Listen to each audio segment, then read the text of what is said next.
और Iran America वार्ता की पहली तस्वीर सामने आ गई है। इस्लामाबाद के सेरेना होटल में वार्ता होगी। पाकिस्तान ने इसको इस्लामाबाद टॉक्स नाम दिया है। ये वो होटल है जहां पर यह बातचीत होगी। ये तस्वीरें उस होटल की आ गई हैं।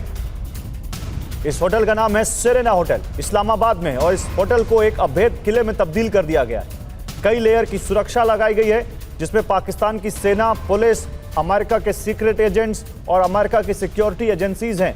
इसके अलावा फाइटर जेट से इसके ऊपर लगातार सुरक्षा दी जा रही है। इसको एयर डिफेंस दिया जा रहा है। इसको लगातार फाइटर जेट्स इसके ऊपर उड़ रहे हैं। इस पूरे इलाके को बिल्कुल बैरिकेडिंग से आम लोगों के लिए बंद कर दिया गया है। 2 दिन की छुट्टी कर दी गई है ताकि यहां पर कोई व्यवधान पैदा ना हो।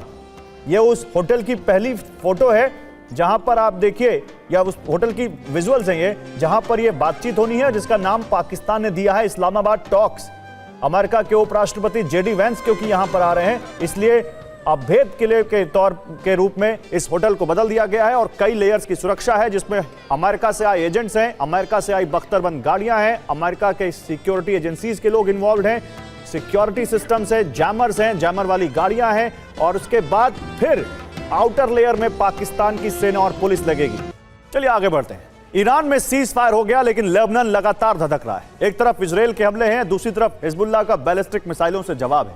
सीमा की लड़ाई अब शहरों के अंदर तबाही मचा रही है। लेबनान से आ रहे तबाही के आंकड़े खौफनाक हैं और इस बीच ट्रंप ने नेतन्याहू को कॉल करके लेबनान पर हमले कम करने को कहा है, लेकिन इजराइल अपनी शर्तों पर अड़ा है और हिजबुल्लाह भी पीछे हटने को तैयार नहीं है। दुनिया के 60 देश युद्ध विराम की अपील कर रहे हैं, लेकिन कोई सुनने को तैयार नहीं।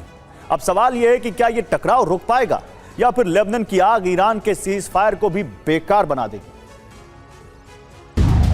कि शनिवार रात 8 बजे तक होम फ्रंट कमांड की सुरक्षा नीति यथावत रहेगी। इसके 2 मायने निकाले जा रहे हैं। या तो ये किसी बड़ी सैन्य कार्रवाई से पहले की चुप्पी है या फिर अंतर्राष्ट्रीय दबाव का असर।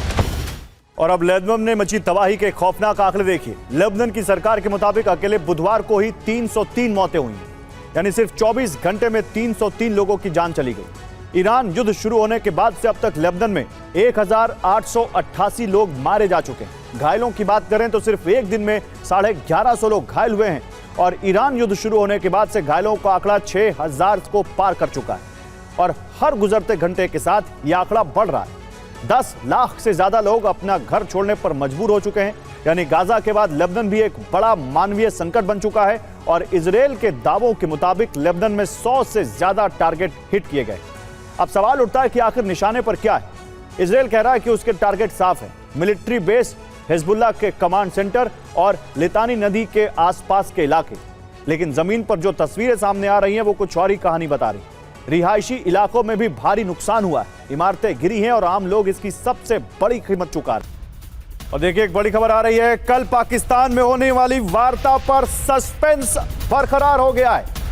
सस्पेंस बढ़ गया, बल्कि वैंस के पाकिस्तान रवाना होने के बाद संशय बढ़ा है। ईरान ने वार्ता पर फिर कड़ा रुख अपनाया है।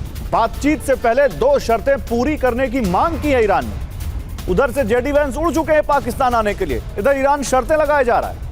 ईरान कह रहा है, बातचीत से पहले ईरानी स्पीकर कालिबाफ ने कहा है कि 2 शर्तें अभी पूरी नहीं हुई हैं। वार्ता से पहले ईरानी संसद के स्पीकर कालिबाफ ने यह बयान देकर अब सस्पेंस बढ़ा दिया है। बातचीत से पहले दोनों शर्तें पूरी हो, ये कालिबाफ कह रहे हैं। और वो 2 शर्तें कौन सी हैं? वो कह रहे हैं कि लेबनान में अभी तक सीज फायर नहीं हुआ है और ईरान की फ्रीज संपत्तियां बहाल नहीं की गई। ये 2 शर्तें पूरी होंगी तो वार्ता में शायद आगे प्रगति हो। यानी आप समझ रहे हैं, जेडी वैंस के लिए वहां एक पूरा इलाका किले में बदल दिया गया है। जेडी वैंस रवाना हो चुके हैं, रवाना होने से पहले पत्रकारों से बात कर ली है उन्होंने और अब ईरान कह रहा है कि भैया हमारी तो बातें नहीं मानी गई, 2 शर्तें अभी मानी नहीं, हम बात क्या करें। ईरान के स्पीकर कालिबाफ कह रहे हैं कि 2 शर्तें पूरी हो तो बातचीत हो पाएगी। यानी बातचीत पर सस्पेंस बढ़ गया है।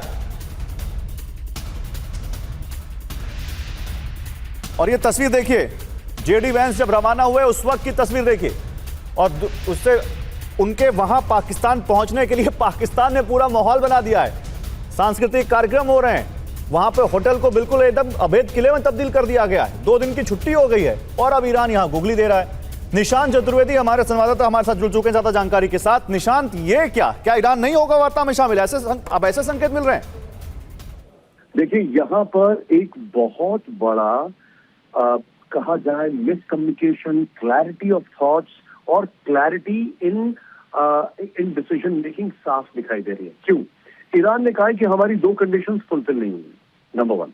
नंबर 2, ईरान के अंदर जो अलग अलग कमांडर्स हैं वो इस बात से बिल्कुल खुश नहीं है कि इस तरीके से ईरान तैयार हो रहा है, बावजूद इसके कि लेबनान पे हमला चल रहा है, बावजूद इसके कि कल भी ईरान के अंदर कई जगह हमले की खबरें आई और वो एयर डिफेंस सिस्टम नहीं था।